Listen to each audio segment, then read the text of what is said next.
Assalamualaikum. Ada obat tertentu itu kalau dibarengin sama praktekin fasting, intermittent fasting, apalagi extended fasting, itu bisa nggak nyeklik, bahkan bahaya. Obat apa aja tuh yang mesti diwaspadai? Yolah kita obrolin. Sebelum ke jenis-jenis obatnya, disclaimer dulu dan catatan. Harap maklum, ini tuh tidak komprehensif, sekedar mensarikan dari berbagai sumber di internet dan dari pendapat beberapa pakar. Karena namanya obat atau suplemen itu banyak banget jenisnya. Soalnya maksudnya dibarengin ini bukan beneran pas-pasan fastingnya itu ya. Pas fasting minum obat malah batal tuh ya. Tapi bisa juga di dekat-dekat situ, yaitu khususnya menjelang fastingnya atau segera setelahnya. Kalau obat itu dikonsumsi pasca fasting, setelah fastingnya selesai, udah buka puasa, cenderungnya ya udahlah, berbagai obat suplemen itu relatif aman ya, sepanjang si obat itu tuh biasanya memang aman. Keduanya, kalau fastingnya model water fasting yang tipis-tipis banget, bisa dibilang dibarengin sama obat berbagai macam itu juga relatif aman. Contoh nih, fastingnya saat selesai makan malam 7.30 sore sampai sarapan pagi 8.30, lah totalnya kan dapat tuh intermittent fasting 13 jam. Mungkin 6 jam diantaranya dipakai tidur malam. Ya jarang sih ada obat yang beneran menjelma jadi monster ganas hanya karena orangnya fasting setipis itu. Tapi sama-sama 13-14 jam akan beda kalau prakteknya waktu siang hari dari jam 4:30 pagi mingkem cep sampai maghrib jam 6 sore. Dan sendirinya yang lebih dari itu, yang kelasnya extended fasting itu lebih lagi. Yuk, sekarang kita obrolin jenis-jenis obat yang mesti diwaspadai apa saja. Pertama, itu obat suplemen yang butuh kelimpahan air.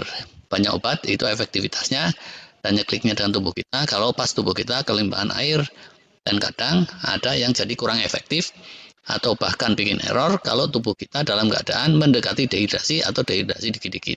Errornya misalnya nih, gara-gara fasting dan obat itu, terus orangnya jadi kena dehidrasi parah, lah itu bahaya banget.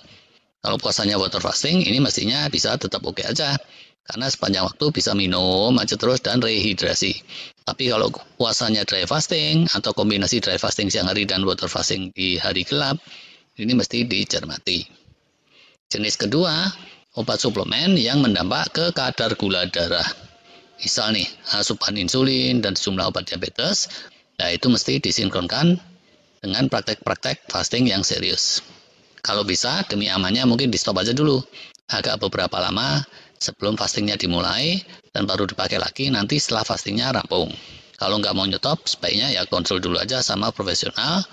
Bisa aja tentunya ini konsulnya online dengan sumber yang terpercaya.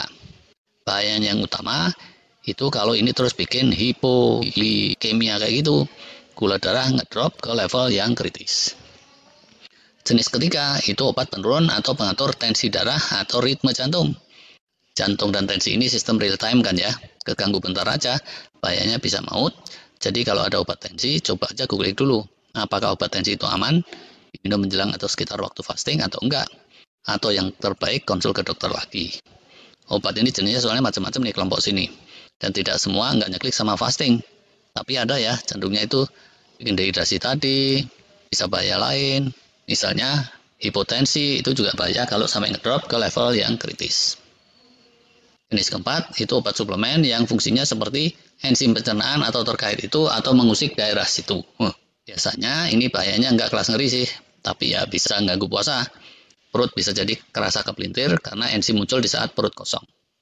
Tapi terkait ini juga ya, obat-obat yang kecenderungannya bikin iritasi pencernaan, kalau perut kita tidak dilambari makanan, itu juga bisa ganggu puasa.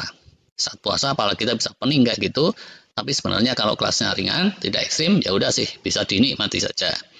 Orang tuh ya, kalau ada iritasi pencernaan gitu ya, pas puasa Ramadan aja kan suka kejadian tuh, pusing pening, kayak mau tepar, tapi sebenarnya kebanyakannya itu masih bisa ketahan, dan biasanya ya udah aja jalan terus puasanya.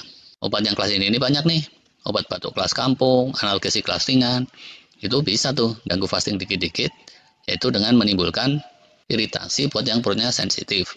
Kalau perih keliangannya nggak ketahan, apalagi sampai muntah-muntah segala, nah itu hati-hati tuh, bahaya kalau sampai kayak gitu. Berikutnya lagi, yang kelima, itu obat suplemen anti-inflamatori. Nah ini sama nih, mirip lanjutan yang tadi. Obat suplemen yang berefek anti-inflamatori ini, termasuk obat warung tadi, yaitu cukup umum akan berefek samping bikin iritasi di perut kita, membeban ke lever ginjal, dan ini akan lebih kerasa nyata kalau perut pas kosong gelundangan. Terus lagi, salah satu efeknya puasa itu dia akan menekan inflamasi itu ya. Udah ditekan sama fasting, kalau ditekan lagi sama obat-obatan, double tuh. Bisa aja yang berganda ini malah bagus, yaitu kalau nggak kebablasan. Tapi kalau kebablasan, walau alam. Karena bagaimanapun, inflamasi atau peradangan itu merupakan fungsi atau mekanisme standar bagi kita, dan dia itu berguna untuk mengatasi hal-hal tertentu. Berikutnya yang keenam, obat suplemen yang mengganggu atau menghambat proses ketosis atau bakar lemak atau metabolisme lemak. Harap maklum ya, saat kita fasting itu kan glukosa kredit. Andalan sel-sel tubuh kita untuk sumber energinya itu dari ketosis bakar lemak. Nah, kalau terus ini keganggu, beneran kita bisa shortage energi nggak karuan dan itu bahaya. Yang ketujuh, obat suplemen yang kelas berat atau yang dosis tinggi, yang pengaplikasiannya diawasi dokter. Nah, kalau pakai obat yang kelompok ini, fastingnya tipis-tipis pun, itu jangan diem-diem. Dokternya yang mengawasi mesti dikasih tahu dan diajak konsultasi, dan kalau dia bilang fastingnya lebih baik stop dulu, mendingan diikuti aja sih nasihatnya. Efek jeleknya, obat-obat kelas berat dan dosis tingginya apa? Macam-macam. Umumnya itu salah satu dari yang sudah kita sebutkan tadi di atas atau kombinasinya dari itu. Secara umum nih ya, kalau pakai obat suplemen itu mesti dipahami dulu, ngeklik kalau dibarengi sama fasting atau enggak. Tapi prakteknya ini kadang orang yang mau fasting bingung juga. Kalau mau tanya tuh tanya sama siapa ya, googling internet atau AI. Itu muncul sih jawabannya, tapi jawabannya terpercaya apa enggak? Nah, ini bisa ragu-ragu. Tanya dokter, kadang-kadang dokternya juga tulal itu. Intermittent fasting itu apa ya? Wah, dia malah balik tanya tuh, gubrak. Nature-nya nih, alamiah tubuh kita, kalau mau aman tentram, itu harus serba pas di suatu koridor yang lazim. Semua sistem kayak gitu tuh. Dia akan beroperasi optimal pada rentang operasional yang lazim. Nah, kalau di luar itu, dia bisa jadi sistemnya somplak. Jadi hati-hati. Dan sih, ada rentang normalnya. Kalau bablas terlalu tinggi atau bablas terlalu rendah, itu bahaya. Gula darah, gitu juga. Detak jantung, gitu juga. Kecukupan air di tubuh kita, gitu juga. Kalau kurang dehidrasi, kalau kebanyakan gitu diasup air, itu bukannya manusia, tapi toren. Nah, pemakaian obat-obatan itu bisa membuat kestabilan ini rentangnya jadi jelek, tak terkendali, keluar dari yang masih bisa ditolerir. Intinya di situ sih. Terakhir nih kita tutup dengan doa ya, semoga semua penonton yang pada praktek fasting dan kita semua senantiasa aman, sentosa semuanya dalam lindungan dan kasih sayang Allah. Amin.